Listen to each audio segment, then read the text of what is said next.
back to my channel. My name is Tia Louise, for those of you that don't know, and if you do know and you're returning, what's poppin'? How are you? Oh my gosh, you guys, I haven't said that intro in such a long time. It's literally been months since I've posted a video on this page. We have literally grown since I've been gone, which is super exciting, super amazing. Thank you guys so much for sticking around. Thank you guys so much for joining the family. Thank you guys so much for running up my views. You know what I'm saying? It's been lit. It's been lit. The reason for my departure, I can't even explain to you how busy life has been. Life has just been lifing. Super busy, super stressed even. Like, just, life is going every which way. And I'm just like, Lord, I need your help. Like, what is going on? Aside from that, this is a new car. If you didn't notice, we have a whole panel roof. Like, it's lit. We're up. God is good. Life is good. So this is going to be a catch up. I'm back. You guys asked me questions. I'm going to answer them type video. And so I hope you like it.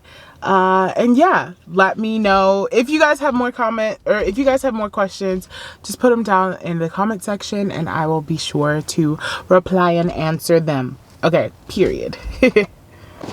Okay, so I wanted to make this little chit chat vibe for a mukbang style. So y'all know I had to go get my good eats, which is First Watch. I absolutely love First Watch. They're just so bomb. Whenever anybody's like, let's go to brunch, I'm like, bet. First Watch? First Watch. You want to go to First Watch? First Watch? Cool. That is like my go-to. Okay, so today I got, I don't know if you guys can see, I got $1 Million bacon, I got the farmhouse hash, and a over hard egg on top. So I'm really excited. Let's dig in. I got some questions from you guys as well. You guys just wanted to, you know, check in and, you know, see how I'm doing and things like that. So let me pull up these questions. Oh, my questions are going to be right here, by the way. Okay, so first question is, how are you doing? Okay, let's take a bite before we answer that.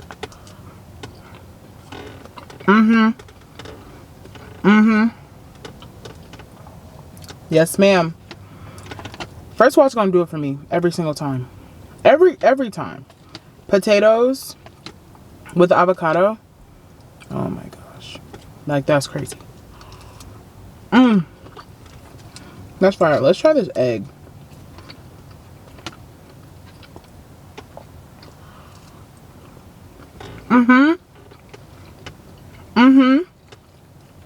That's fire. Wow. I did my big one today with this order, period. And somebody wanted to cook. Okay.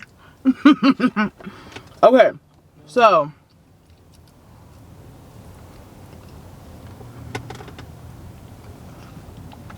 not me being distracted. So, first question. How are you doing? Be honest.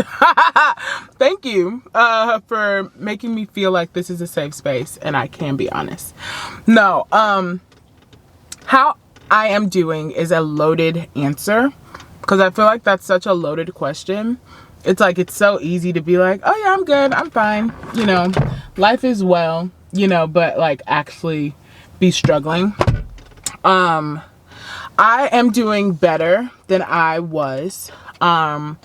I just hit like a snag emotionally. I was just feeling like I was being torn in so many different places. You know, as you guys know, my brother has a baby, and he also has a fiance. And his life is just seemingly like he's growing up before my eyes, and I don't think I fully understood what was taking place in our lives when it was happening. And so now I'm like feeling the effects of, man, I really miss my brother, and I really miss like him being around. I really miss, you know, talking to him on a daily, because he lives in the house, you know what I mean? Like, I just really miss the interactions with my brother. And thank God for my brother's girl and their beautiful baby. You know, they are such a blessing to our family. So I don't want to negate that, but you know, it just doesn't help. It just doesn't tell my brain to be like, you know, don't be sad. Like sometimes my brain is like, it is still sad, you know, and it's okay to miss your brother, and it's okay to be vulnerable and to be honest and to be transparent. So I text my brother all the time and I'm like, I miss you, love you, you know. I am grateful for what it's doing for our friendship. You know, we are now at a place where we're both adults and we can be friends or we cannot be friends. And I think, you know, choosing to be friends with your siblings is a beautiful thing. And I know it makes my mom happy. And so, yeah, I want to be my brother's best friend, and I want my brother to look at me as his best friend. So yeah, I'm just working through those feelings and those thoughts. And then obviously, you know, with the seasons changing and things like that, I feel like seasonal depression is a real thing. And I feel like sometimes I even deal with seasonal depression. I'm not fully where I was wanting to be in life, you know? And I think I'm going through a season where I'm grieving, you know, that. I'm grieving where I thought I should have been. I'm grieving where I thought I should be within life. You know, if I'm being transparent, I want to be married. I want to have children. And I want to solidify myself as a wife, as a mother, as a friend, as a daughter, as a career woman, as a businesswoman, as an entrepreneur, as a singer, as a ministry worker, as a minister. You know what I mean? Like, I just have so many different like ideas and plans and thoughts, and you know, sometimes when things don't happen the way that I would want them to happen, I get in my own way and I start thinking things that maybe I shouldn't be thinking, or I get to a place where I'm like, you know, beating myself up and, you know, not really realizing, hey, you're living in an answered prayer. You know, you prayed to be in this particular spot one day and now you're here, and now you're like looking for the next best thing, you know.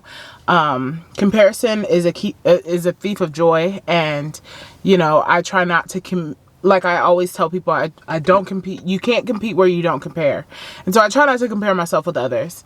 But we're human. We naturally, you know, gravitate towards comparison, or how come they get XYZ and I don't get da da da da da. And so I've just been in a spot where I'm like really treating myself as I'm really taking care of myself and really helping myself to not get to a place of complacency or comparison, you know. Where somebody else is, maybe I don't need to be. Where somebody else may think that I have it all together, I really know that I don't. And I think that's the beauty of life. It's, you know, thinking you need one thing, but actually you need what you have. And, you know, I'm grateful right now to say that I have everything that I need, and anything else that comes is just a blessing. It's a bonus. It's, yeah.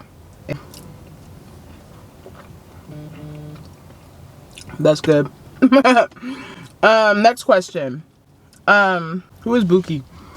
Y'all, like, the amount of who is Buki questions that I've gotten, y'all are too funny. I'm not doing a Buki reveal until it's time to do a Buki reveal. Period. But Buki is my friend. That's all I'm gonna say. He's my friend. Can you please give me godly dating advice? Okay. I wish you would have like left like a scenario or something like that as far as like godly dating advice. Maybe, what godly dating advice could I give? If you're planning on dating and you want this to be a godly relationship, I think you have to be with somebody that is, you know, quote unquote godly. They have to have some form of spirituality. They have to want a relationship with Christ. They have to want a relationship with, you know, like-minded peers. They have to want a relationship with you. And I think, you know, keeping God the center of a relationship is so important, so vital. Because at the beginning and the end of the day, you want what's best for you, and you want what God deems best for you, right? I have been in a particular season where I'm just trying to make sure what I want also lines up with what Christ wants for me. And though me and said person might feel like this is right for us and this is what we want, if it's not aligning with God's word, or just it doesn't fall in line with what Christ actually has for both of our lives, then I don't want it. I think we sometimes get to a place where we forget that ministry is a real thing. And when you're tied to someone that's not supposed to be the person you're rolling with, it does impact and affect your ministry completely. And I know that I'm a minister. I know that I'm a child of God. I know that I'm a woman of God. I know that I'm a woman of valor, and that I have so much to bring to the table. But I know that also my husband has so much to bring to the table, so much to offer our family, so many different things that I couldn't do because I'm not a man of God, but he is a man of God. And so just making sure that you're equally yoked, that you're lined up with somebody that, you know, is spiritually mature with you. I think that that's very important. It does get tricky because everyone's spirituality looks different. And so where I might be a certain way because I'm apostolic Pentecostal, somebody else that might be PAW or Kojic or Baptist or whatever, like their spirituality looks a little different. So that's where you kind of have to or non-denomination, that's where you kind of have to buffer it out, and you have to really figure out, okay, what is this person? How is this person? How would this line up with me or not? Because I don't want to say apostolic stick with apostolics, Kojic stick with Kojic, Baptist stick with Baptist, because I don't know. Your situation is completely different. And I don't want to make an assumption that I feel like everybody should abide by, because that's not my place. But I do say, test these fruits, you know what I'm saying, as the word tells us, and really figure out, okay, is this person godly enough to the standards of which I want my household held to? Yeah. Great question. Okay, who gonna get cold, child? Next question is for me. It says, how old do you want to be when you get married?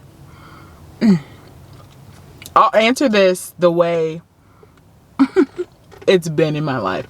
Okay, so I wanted originally to get married right out of high school to my high school sweetheart at 18 years old. Thank God that didn't happen, because the high school sweetheart that I thought I had was not a sweetheart. Then I wanted to be married by 23 because I absolutely love the number. I love the number 23, but I also love the number 2 specifically and the number 3 specifically. So that just felt really cute. The guy that I was talking to at that point, I did want to marry him, and I thought he would have been great as well. It just did not work out, which is fine. It's fine. It did not work out for the best. You know what I'm saying? So 23 didn't work out. Then obviously 25, that's a staple number. That did not work out. I am now 28. How old do I want to be when I get married? Obviously before 30 would be ideal. Just because I feel like 30 is such a monumental year. I want to experience 30 with my husband. Having a husband, having at least maybe a baby brewing in there somewhere, cooking somehow. But, I'm actually good on giving an age. I'm good on giving an idea. I've been giving my ideas to the Lord, and he's laughed every single time. So any advice I have for you is to not give an age, to not even think about it, to just allow whatever happens to happen. You know what I mean? Would I love to be married before I turn 30? Yes. I hope you're listening. But if it does not happen, it's okay, I think. Okay, next question. Who is your hero? I would definitely easily say my mom is my hero. My mom is just so superb in so many different ways. I know everybody feels like their mom is the absolute best, And like rightfully so, you're supposed to feel like your mom is the best. Unfortunately for you guys, you're living a lie. Because my mom is honestly like, she's just really top tier. Like, they stopped making them like her in 73. Like, she's literally one of one. Like, she just really is all that I love, all that I need, all that I desire in a mom. And she's really my best friend. I'm so grateful for her guidance, for her wisdom, for her humor, for her wittiness. I'm thankful for her sternness. My mama can be a tough cookie, boy, which is how come I'm a tough cookie. But it's like for the best, you know what I mean? Like it makes sense. And I never feel like, you know, I can't be my full authentic self with her. Like, she allows me to show up however I show up. And that just means the world to me. So my mom, hands down, always and forever will be my hero. Next question. What's your biggest fear? My biggest fear would probably be making a decision out of emotions that then completely causes a downward trajectory of my ministry. I fear so badly not like being in the will of God. And I think that's because there's just been so many people around me that I see that are not in the will of God. And they tell me how, you know, how difficult life is. And obviously there's no way of knowing, you know, the opposite side of a decision you make. But there is peace in knowing that God is walking with you. God is fighting for you. God has your back. You know what I'm saying? He's fighting battles for you and stuff like that. And so I think my biggest joy on the flip side of my fear is knowing that no matter what may seem difficult, if I just search out God's peace, then I'm good. I'm taken care of. You know what I mean?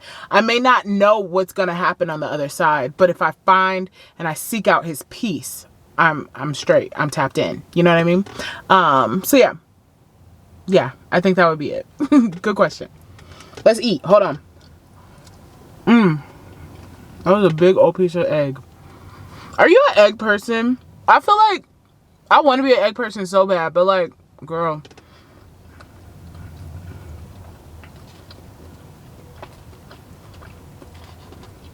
I don't know. I eat boiled eggs. I love those down. But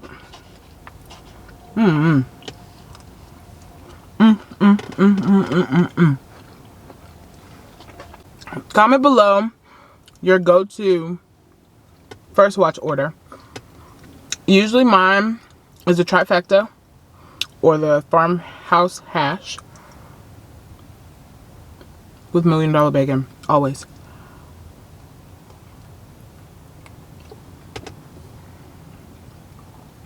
And then whenever I get potatoes, they have to be cooked firm / crispy, but not burnt. Period. Period. I got me some good old water.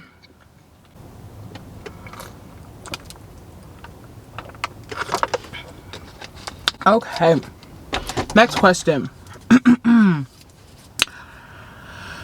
What makes you really angry? Ooh.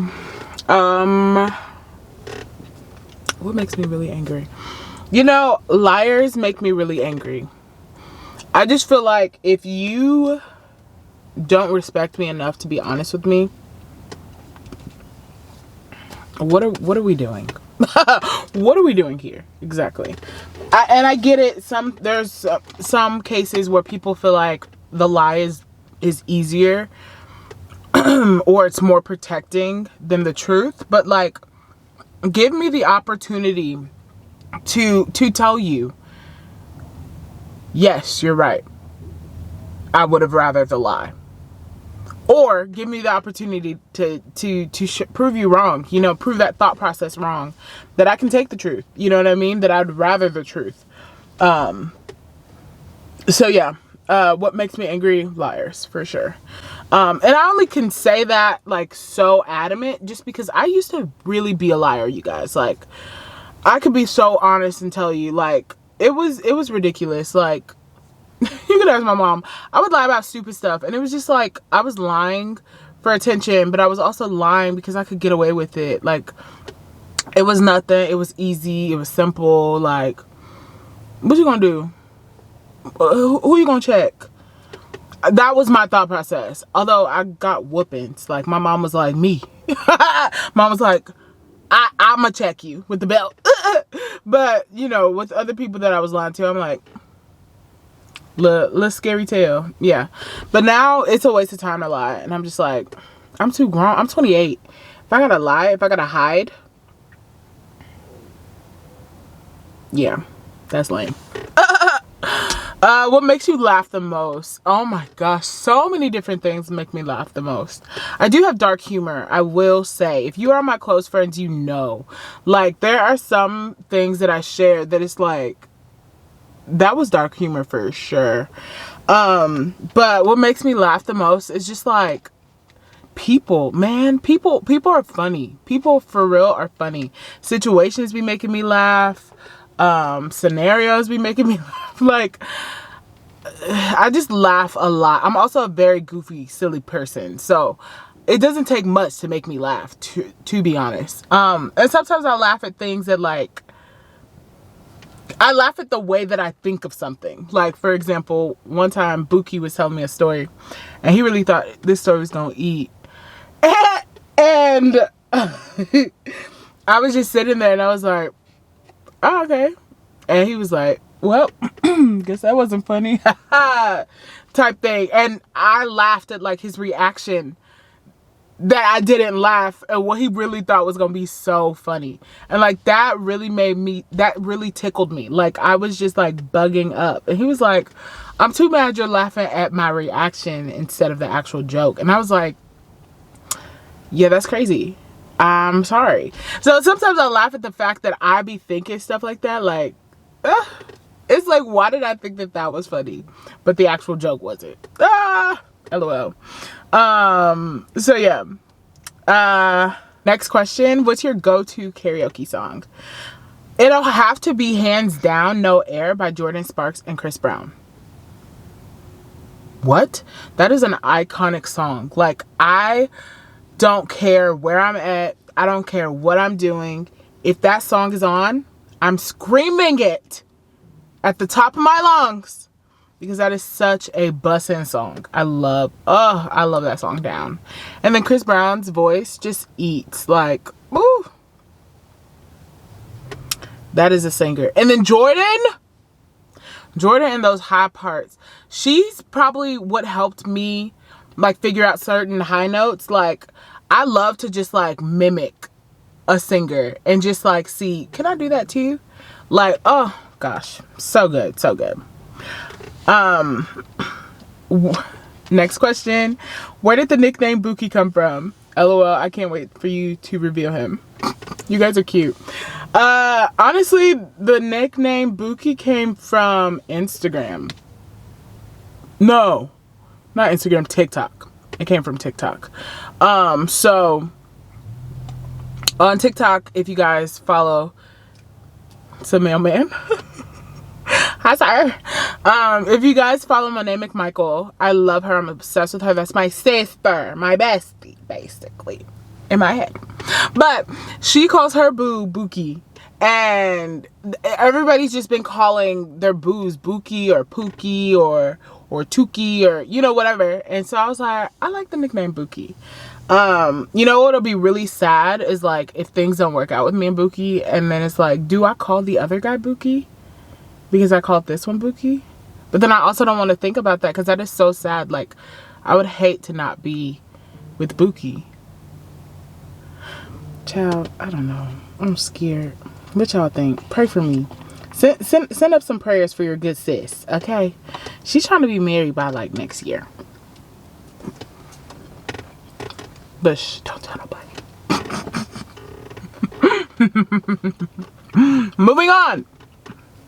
Next question. How would your friends describe you? Also, I absolutely love you. You are one of the most perfect friends. So add that to your answer. Oh, that was cute. I think my friends would describe me as like the silly, goofy, funny, beautiful, strong friend. I feel like I am always the one that's like looking out for others. I'm like not always the mama of the group. Like I'm like the cool cousin. You know what I'm saying?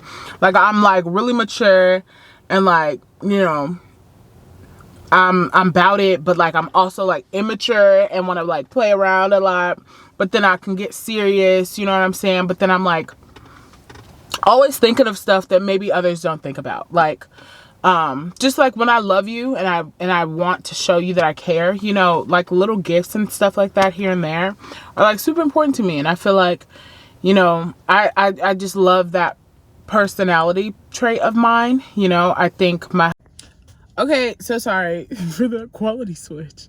My memory card is full and I don't have my other one. So we're gonna just finish on my phone really fast. But basically I was saying, I think my friends would call me those various different things that I listed already.